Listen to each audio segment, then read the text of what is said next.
Autorickshaw must be ban. বর্তমানে মৃত্যুর সংখ্যা যে বাড়ছে, ম্যাক্সিমামই এই অটোরিকশার কারণে অ্যাক্সিডেন্টগুলো হচ্ছে। কিন্তু নাম হচ্ছে বাইক দুর্ঘটনা, নাম হচ্ছে ট্রাক দিয়ে উমুক পিষে গেছে, কিন্তু ঘুরে ফিরে আপনারা খুঁজে পাবেন এর কারণটাই যেমন ঠিক অলিনুরের সাথে ঘটেছে এরকম ভাবে অটোরিকশা চালকরা ঘটাচ্ছে।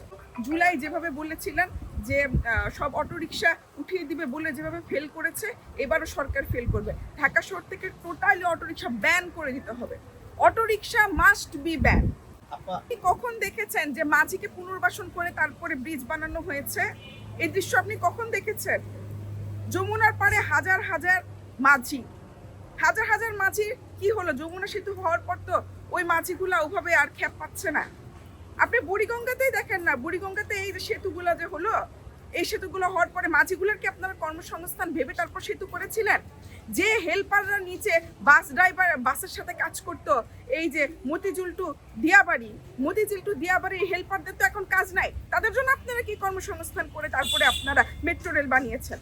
আমাদের শ্রমিকদের জায়গায় আন্দোলন করবে, আমরা আমাদের জায়গায় আন্দোলন করবে। অটোরিকশা চালকদের কখনোই ঢাকার ভেতরে কর্মসংস্থান করে দেওয়া যাবে না। তাকে কর্মসংস্থান করে দিতে হবে তার এলাকাতে। আমার এলাকাতে না তো, সে তো আমার এলাকার ভোটার না, আমি আমার এলাকাতে তার কর্মসংস্থান করে অতিরিক্ত জনসংখ্যা কেন বাড়াবো? 20 লক্ষ হয় সেটা তার এলাকাতে নিয়ে যাইতে হবে, আমার এলাকাতে না।